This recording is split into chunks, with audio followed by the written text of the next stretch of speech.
Hello दोस्तों, RP study पे दोबारा से स्वागत है। अभी तक आपने यदि आप क्लास 10th के स्टूडेंट हैं तो अभी तक आपने हमारे पिछले वीडियो नहीं देखे तो हमारे चैनल पे की प्ले लिस्ट में जाकर बाकी वाले वीडियो देख लीजिए। आज हम दोबारा से आपका स्वागत करते हैं और तहे दिल से भी स्वागत करते हैं, क्योंकि सामाजिक की 70वें लेक्चर तक पहुंच गए हैं। ये सब आपके प्यार की बदौलत हुआ। ठीक है, आज हम पढ़ेंगे मोटे अनाज। पिछले वीडियो में हमने क्या पढ़ा था? मुख्य खाद्यान्न फसलें कौन कौन सी थी? 2 फसलें, मुख्य फसलें गेहूं और चावल। अब उन ये का नोटिफिकेशन आ रहा है तो वो देखी थी। उससे पहले हमने क्या देखा था? सस्य प्रारूप देखा था। उसके अंदर क्या था? रबी, खरीफ, जायद। रबी मतलब शीत ऋतु, खरीफ मतलब वर्षा ऋतु, और जायद मतलब गर्मी की ऋतु में और सर्दी के बाद और वर्षा से पहले। ये सब तो हमने देख लिया।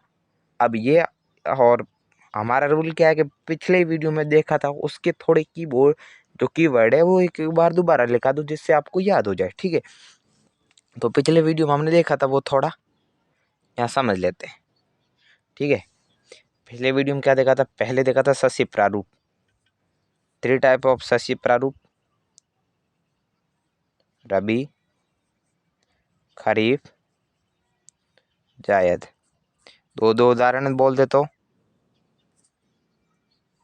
गेहूं और चना भी है, जीरा। जो राजस्थान का उन्हें जीरा बहुत इंपॉर्टेंट है, और आप राजस्थान के ये मुझे पता है। खरीफ, खरीफ में बाजरा और मक्का। जायद में आप बोल सकते हैं कि खरबूजा, तरबूजा और चारे की कोई भी फसल। ठीक है, ये सब हमने देख लिया था। अब इससे इम्पोर्टेंट हमने देखा था, क्या देखा था? चावल। चावल एक खरीफ की फसल है। इसके लिए 100 सेंटीमीटर बरसात की ज़रूरत है। 25 सेंटीमीटर से 25 डिग्री सेल्सियस से अधिक तापमान की ज़रूरत है। और क्या है कि ये भारत की सबसे अधिक खाद्यान्न में उपयोग करने वाली फसल है। सबसे अधिक इसका उत्पादन होता है, और विश्व में दूसरे नंबर पे इसका उत्पादन होता है भारत में, और पहले नंबर पे चीन है। ये सब चावल के बारे में देखा था। अब थोड़ा किसके बारे में? गेहूं के बारे में देख लेते हैं। गेहूं का बोलता है, गेहूं कहता है कि मुझे जलोढ़ मिट्टी बहुत पसंद है। मैं जलोढ़ मिट्टी जहाँ मिलेगी वहाँ उग जाऊंगा। तो आप याद ऐसे रख सकते हैं कि उत्तरी भारत में बिहार है, उत्तर प्रदेश है और पंजाब हरियाणा है। आप देखो बाकी सब जलोढ़ मिट्टी से उगा रहे हैं। पंजाब हरियाणा वाली बोलेगी हम उगाएंगे, हम हमारी रासायनिक खाद से उगाएंगे और किससे उगाएंगे? सिंचाई से उगाएंगे। पर उगाएंगे कोई भी फसल ऐसी ना होगी जो हमारे यहाँ नहीं उगेगी। ठीक है, वो प्राकृतिक रूप से नहीं है तो हम उसको कृत्रिम रूप से उगाएंगे, पर उगाएंगे। और अब गेहूं के लिए ठीक ठाक बारिश की ज़रूरत है। 70 to 75 जो लिखा था, मेरे को आंकड़ा याद नहीं है, तो ठीक ठाक बारिश है 70-75 के समथिंग। ठीक है, और भारत की दूसरी सबसे प्रमुख खाद्यान्न फसल है। ठीक है, और बस इतना ही था, और तो हमें ज़्यादा कुछ पढ़ा नहीं। और उसके क्षेत्र बड़े थे वो अब आप याद रखना, और जहाँ आपको मिट्टी वाला सिस्टम याद है तो वहाँ आपको ईजिली याद हो जाएगा। अब आज का भी टॉपिक शुरू करते हैं ना। मोटे अनाज। मोटे, अब मोटे शब्द से ये मत सोचना मेरे को सर मोटे अनाज पढ़ने, मोटे वाले कुछ नहीं पढ़ने, मोटे नाम है बस। बाजरा हुआ, ये सब पढ़ेंगे। पहले मोटिवेशन कोड। आज मोटिवेशन कोड के रूप में मैं 3 बेहतरीन सलाह लेके आया हूँ आपके सामने। पहली सलाह, सोचो मत, शुरुआत करो। ये मत सोचो कि कल से मैं ज्योग्राफी शुरू कर दूंगा, कल से हिस्ट्री पढ़नी शुरू कर दूंगा। मत सोचो, अभी लग जाओ। अभी राकेश सर की क्लास देखो, अभी आरपी स्टडी को सब्सक्राइब करो। सोचो मत, अच्छा कंटेंट देंगे। यही है बेहतरीन हमारे पास। चलो मजाक कर रहा हूँ, मैं ऐसे बोल रहा हूँ कि पढ़ाई के सामने ऐसे मत सोचो कि एग्जाम आ रहे हैं कल पढ़ लेंगे, आज तो लेट हो गया। अबे कुछ लेट ना हुआ, ऐसे तो कल तो आएगा नहीं। Tomorrow never coming. ठीक है, ग्रामर गड़बड़ हो सकती है पर शब्द 3 एकदम सही बोले हमने। वादा मत करो, साबित करो। ऐसे मत नहीं, आपके कोई रिलेटिव आ जाए घर पे और बोले बेटा पहले तो बहुत पढ़ता था, अब पढ़ता ही नहीं पढ़ता है। तुम बोलोगे अरे मैं तो अभी बहुत पढ़ता हूँ, मैं ये करता हूँ ये करता हूँ। उससे अच्छा ये मत ऐसे, उससे अच्छा ये करो कि 10th के एग्ज़ाम में 100 नंबर ले आओ।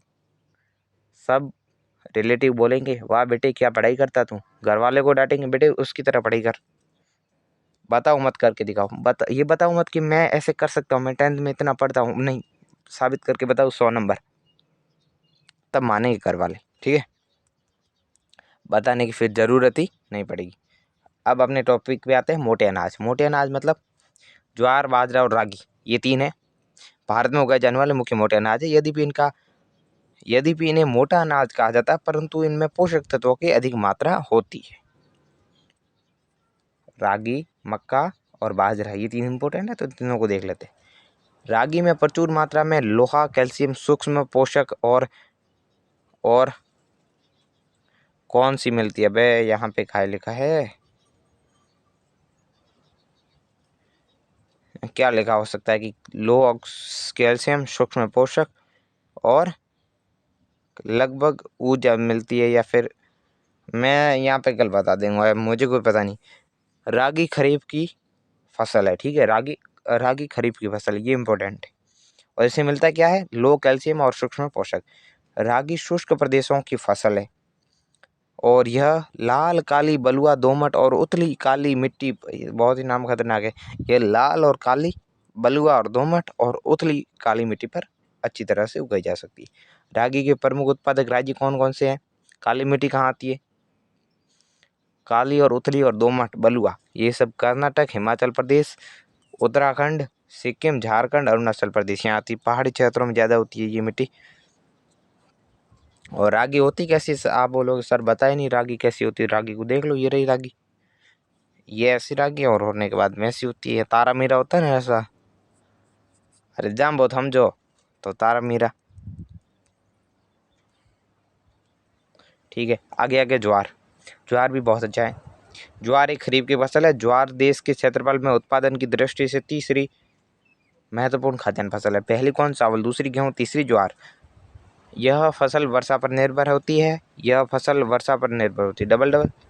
अधिकतर आर्द्र क्षेत्रों में उगाई जाने के कारण इसके लिए सिंचाई की आवश्यकता नहीं होती। इसके लिए मुख्य उत्पादक राज्य महाराष्ट्र, कर्नाटक, आंध्र प्रदेश और मध्य प्रदेश है। मतलब बात सिंपल के, इसके लिए ये खरीफ की फसल है, बारिश पर निर्भर होती है, ज़्यादा सिंचाई की जरूरत नहीं, और उन स्थानों पे खेती करते हैं। ये देख लो ऐसी होती है रागी। क्या पढ़ा है, ज्वार, ये ऐसा होता है ज्वार, बहुत अच्छा होता है, बहुत अच्छा, बेहतरीन होता है। अब बाजरा देख लो, ऐसा कौन राजस्थान का बच्चा है जिसे बाजरा के बारे में नहीं पता? जिसको नहीं पता है वो पढ़ाई छोड़ दो, तुम्हारे बस की चीज़ें नहीं है। यह बलुआ और उथली काली मिट्टी में उगाया जाता है। राजस्थान और उत्तर प्रदेश, महाराष्ट्र, गुजरात और हरियाणा इसके मुख्य उत्पादक राज्य है, ठीक है। कहाँ उगाया जाता है, इतना ही बुक में लिखा है, तो फिर बुक से बाहर प्रश्न आएगा ही कहाँ से। ये देखो अपने बाजरा, ये मेरे खुद के खेत का फोटो, ठीक है, कोई इंटरनेट से डाउनलोड ना किया, सच बता रहा हूँ, ठीक है, विश्वास कर लेना, मेरे खुद के खेत का है। It's my house, my field, okay, field कहते हैं खेत को, क्या कहते हैं। मक्का पे आ गए, अब मक्का पढ़ेंगे। मक्का थोड़ा इम्पोर्टेंट है, मक्के से प्रश्न आ सकता है खरीफ से, ठीक है। यह एक ऐसी फसल है जो खाद्यान्न व चारा दोनों के रूप में प्रयोग होती है। ये एक ऐसी फसल है, बहुत सारी फसलें हैं पर ये महत्वपूर्ण फसल है जो चारा और खाने दोनों के लिए काम आती है। यह एक खरीफ की फसल है जो 21 से 27 डिग्री के बीच में तापमान और पुरानी जलोढ़ मिट्टी में अच्छी तरह अब भी बताओ कमेंट करके, पुरानी जलोढ़ को क्या कहते हैं? क्या कहते हैं? बांगर कहते हैं। तो ये बांगर मिट्टी में अच्छी से उगाई जा सकती है। बिहार जैसे कुछ राज्यों में मक्का रबी की ऋतु में उगाया जाता है। रबी मतलब सर्दी में, और वैसे कब उगता है? बरसात में, ठीक है। आधुनिक प्रौद्योगिकी के निवेश में जैसे उच्च पैदावार वाले बीजों और उर्वरकों, सिंचाई के उपयोग से मक्का का उत्पादन बढ़ा है। कर्नाटक, मध्य प्रदेश, उत्तर प्रदेश, बिहार, आंध्र प्रदेश और तेलंगाना मक्का के मुख्य उत्पादक राज्य हैं, ठीक है। अब इसमें समझाने वाली कुछ बात है नहीं, जो जो लिखा है स्क्रीन पे, पैनल पे, वो आपको याद करना पड़ेगा। कोई नहीं पिला सकता गोट की कि मक्का क्या है, मक्का मकाई खरीफ की फसल है, इसके लिए तापमान क्या है 21 से 27। और ये बहुत ज़्यादा मात्रा में होता है अभी, क्योंकि इसमें प्रौद्योगिकी का निवेश हुआ है। बिहार में ये एक रबी की फसल है और इसके मुख्य उत्पादक राज्य। मक्का कैसा दिखता है तो ये देख लो, यहाँ से बनता है भुट्टा। आप खाते हो 10-20 रुपए में आता है। अब देखते हैं दालें। देखो दालें भारत की ये सिचुएशन है कि दुनिया में सबसे बड़ा उत्पादक भारत है और सबसे बड़ा उपभोक्ता है, मतलब बनाता भी ज़्यादा है और खाता भी ज़्यादा है। भारत विश्व में दालों का सबसे बड़ा उत्पादक एवं उपभोक्ता देश है, मतलब जो जो बनाता उतना जो खा जाता है। शाकाहारी खाने में दालें सबसे अधिक प्रोटीनदायक होती है। देखो दालों से प्रश्न आ सकता है कि दालों की संक्षिप्त टिप्पणी लिखो, दालों का महत्व समझाओ, दालों का हमारे शरीर में क्या महत्व है, ऐसे प्रश्न आ सकते हैं। ठीक है, आ सकते हैं और पिछले सालों में आए हैं। ठीक है, तो दालों की क्या स्थिति है कि दालों में भारत सबसे बड़ा उत्पादक है और सबसे बड़ा उपभोक्ता है। दालों में सबसे ज़्यादा प्रोटीन होता है। अरहर, उड़द, मूंग, मसूर, मटर और चना भारत की मुख्य दलहनी फसलें हैं। दालों को कम नमी की आवश्यकता होती है, इन्हें शुष्क परिस्थितियों में उगाया जा सकता है। ठीक है, ज़्यादा पानी की ज़रूरत नहीं होती। फलीदार पतले होने के नाते अरहर को छोड़ के अन्य सभी फसलें वायु से नाइट्रोजन लेकर भूमि की उर्वरता बनाए रखती। नाइट्रोजन, अब ये मैं आपको साइंस में पढ़ाऊंगा। ठीक है, इस वीक से तो भाई नहीं हो पाएगी साइंस, क्यों प्रेजेंटेशन बन रही है।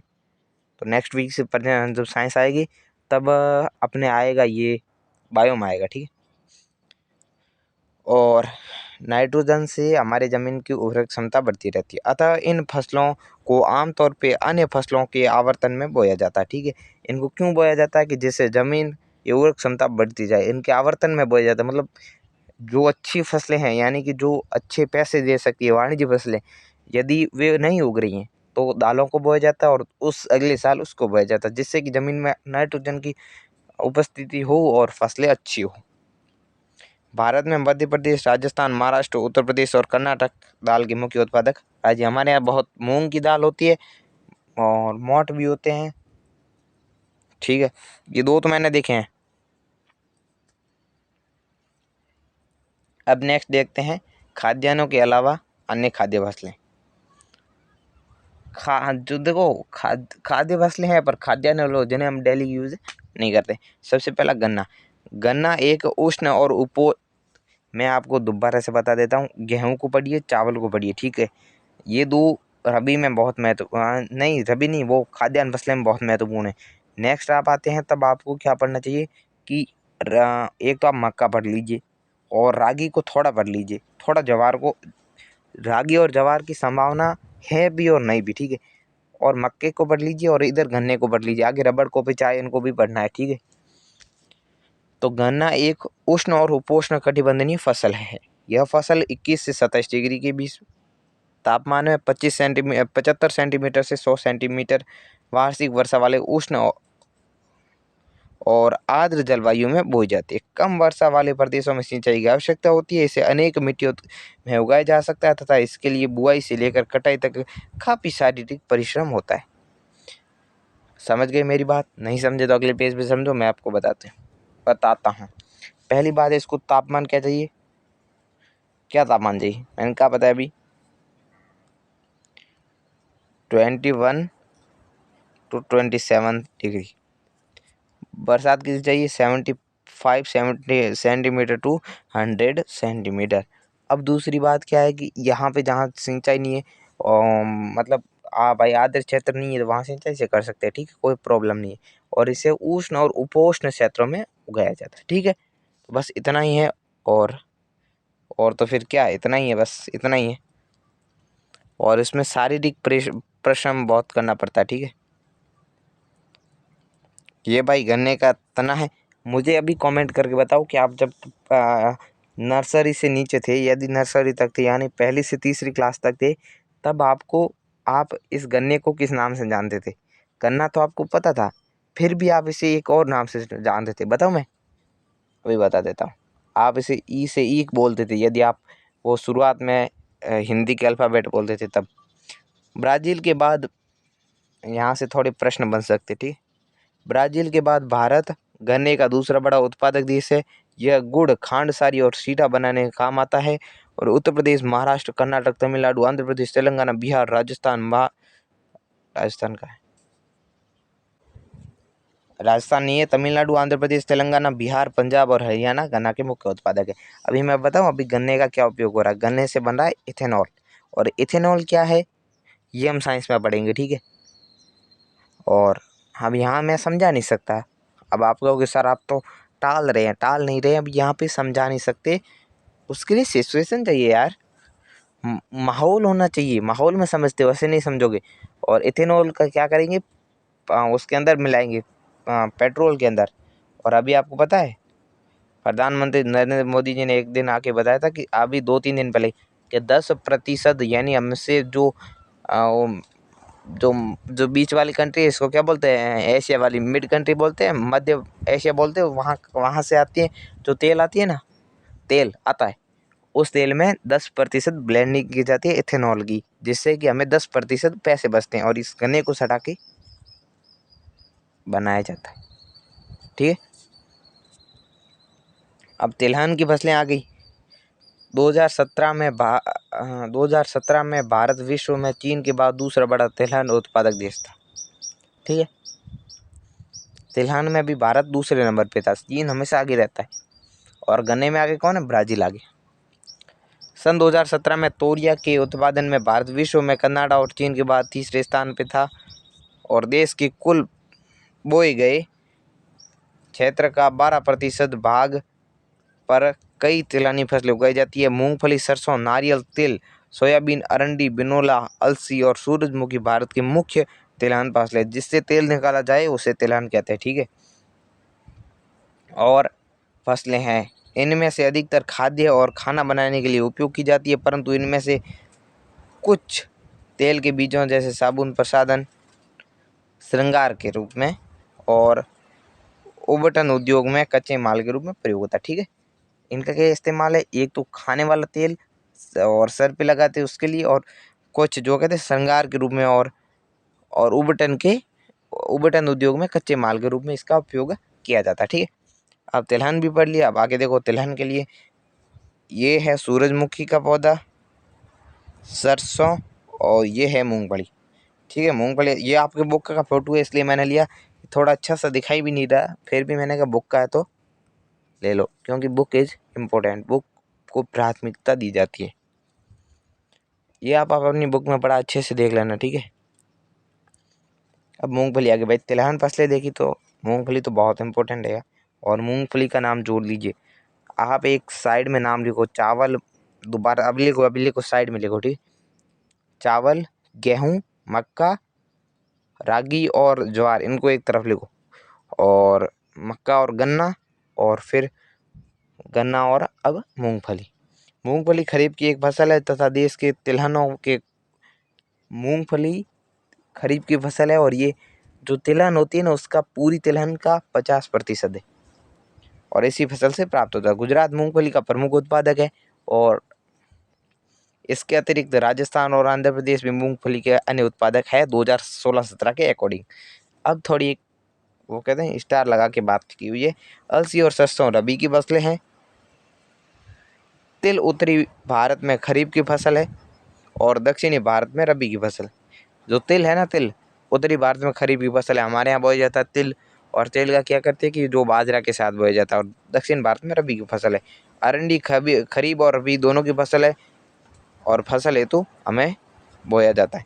हमारे यहाँ अरंडी ऐसा होता है कि 1 साल तक पड़ी रहती है, 1 साल तक अरंडी पड़ी रहती है खेत में, ये मैं हकीकत बता देता हूँ।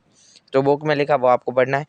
अब आज क्या पढ़ेंगे, एक तो चाय पढ़ लेंगे, कॉफ़ी तो पढ़ लेते हैं। चाय क्या है चाय की खेती रोपण कृषि का एक उदाहरण। रोपण कृषि आपने पढ़ा था कि वो एक वाणिज्य कृषि की भाग है, परंतु वो एक ही प्रकार की फसल बहुत सारे क्षेत्र में उगाई जाती है। यह एक महत्वपूर्ण पेय पदार्थ की फसल है, जिसे शुरुआत में अंग्रेज भारत में लाए थे, इसलिए इसे अंग्रेजी चाय बोलते हैं, हमारे यहाँ भी और आपके यहाँ भी बोलते होंगे। आज अधिकतर चाय बागानों में मालिक भारतीय हैं, उस समय अंग्रेज थे, अब भारतीय। चाय का पौधा उष्ण और उपोष्ण कटिबंधीय जलवायु और ह्यूमस और जीवाश्म युक्त गहरी मिट्टी में सुगम जल निकास वाले ढलवा क्षेत्रों में भली भांति उगाया जाता है। साय की झाड़ियाँ को उगाने के लिए वर्ष भर कोष्ण नम और पाला रहित जलवायु की आवश्यकता होती है। वर्ष भर समान रूप से होने वाली वर्षा की बौछारें इसके कोमल पत्तियों के विकास में सहायक होती है। देखो ये बात है कि इसके ऊपर पानी तो बौछारें तो गिरनी चाहिए, पर पानी इकट्ठा नहीं होना चाहिए। पानी इकट्ठा हुआ तो खराब हो जाएगी फसल। और इसकी ताजगी बनाए रखने के लिए इसके पत्तियों पर बागान में ही संसाधित की जाती है। ठीक है। और इसके लिए प्रचुर मात्रा में सस्ता कुशल श्रम चाहिए। इसमें श्रम बहुत ज़्यादा चाहिए, वो भी जो मालिक होता है उसको सस्ता भी चाहिए और कुशल वाला चाहिए। मतलब जिसको कुछ नहीं आता उसकी कोई ज़रूरत नहीं, आता है एकदम फिट एंड फाइन, उसकी ज़रूरत है। अब चाय के कैसे बागान है देख लो। चाय के मुख्य उत्पादक क्षेत्रों में असम, पहाड़ी क्षेत्र आप ध्यान रख लेना, असम, पश्चिमी बंगाल के यहाँ का लगा। पश्चिमी बंगाल के 2 जिले हैं, एक दार्जिलिंग है और एक जलपाईगुड़ी जिलों में पहाड़ियाँ और तब में वो ना क्या कहते हैं वहाँ पे एक है ना पहाड़, साउथ में कौन सा पहाड़ है जिलों की पहाड़ियाँ, तमिलनाडु और केरल में है। ठीक है, मैंने आपको बता दिया पहाड़ी क्षेत्र क्यों यहाँ पे। सर आप पूछोगे सर तमिलनाडु और केरल में कौन सा पहाड़ है? अरे बच्चों हैं वहाँ पे एक तो अन्नामलाई पर्वत है और एक नीलगिरी की पहाड़ी है, वहाँ पे ये चाय की खेती की जाती है। असम में हिमालय है और बंगाल में भी हिमालय की कुछ श्रेणियाँ हैं। इसके अलावा हिमाचल प्रदेश, उत्तराखंड और त्रिपुरा आदि राज्यों में चाय भी उगाई जाती है। 2017 में चीन के बाद भारत दूसरा बड़ा उत्पादक देश था।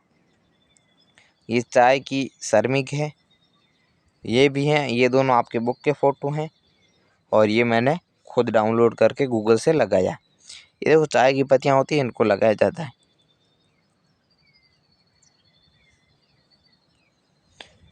अब देख लेते हैं कॉफ़ी साउथ में ज़्यादा होती है, ये बात आप लिख लो।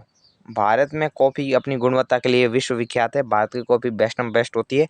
हमारे देश की अरेबिका किस्म की कॉफ़ी, यहाँ से प्रश्न आ सकता है कि अरेबिका किस्म किस फसल की है? बिल्कुल आ सकता, हमारे आया था, हमारे मतलब 2022 में आया था, मेरे नहीं आया था, 2022 में हमारे राजस्थान बोर्ड में आया था। और आरंभ में ये यमन से लाई गई थी।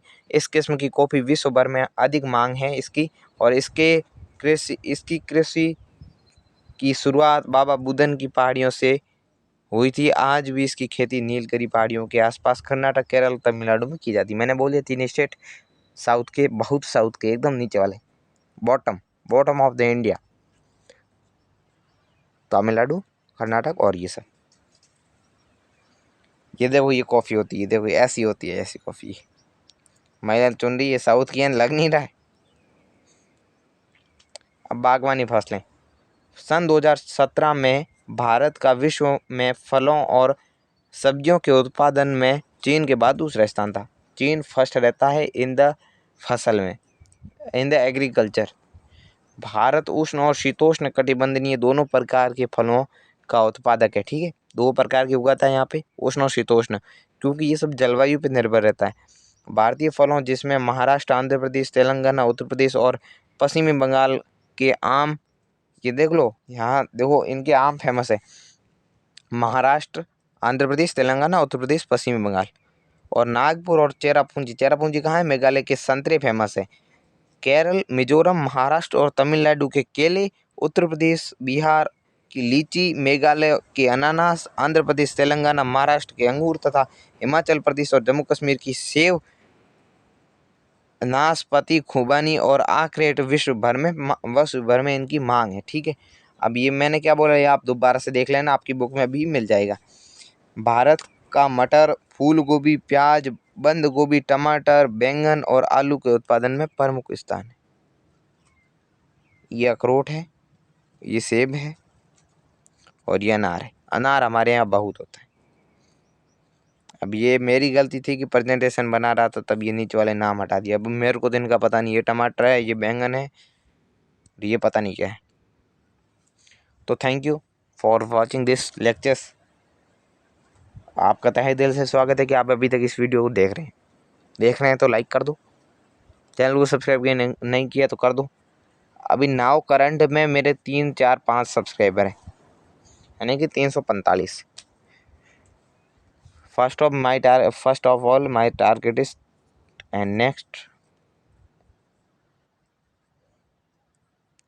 ये मेरा टारगेट है, ठीक है। 15 सब्सक्राइबर आपके बाएं हाथ का खेल है। 25 और 5 30 सब्सक्राइबर करवा दो। 375 होने के बाद में फिर मेरा टारगेट 125 रहेगा। मेरे को लाना है कम्युनिटी टैब। बस मैं आपको कंटेंट दे रहा हूँ, आप मुझे प्यार दीजिए। प्यार का मतलब है लाइक करो, कमेंट करो, शेयर करो और सब्सक्राइब करो। बस तो नेक्स्ट वीडियो मिलते हैं, और लगभग 2 वीडियो लगेंगे या 1 वीडियो में हम इसको निपटा देंगे। और मैं आपको बता देता हूँ, अब ये जो रामायण लिखी आ रही है प्रेजेंटेशन में, ये बंद हो रही है, अब आगे से नहीं आ रही। अब आपको मैं सब पॉइंट्स में पढ़ाऊँगा, पॉइंट्स में। तो ठीक है, नेक्स्ट वीडियो मिलते हैं। Okay, tata, bye bye.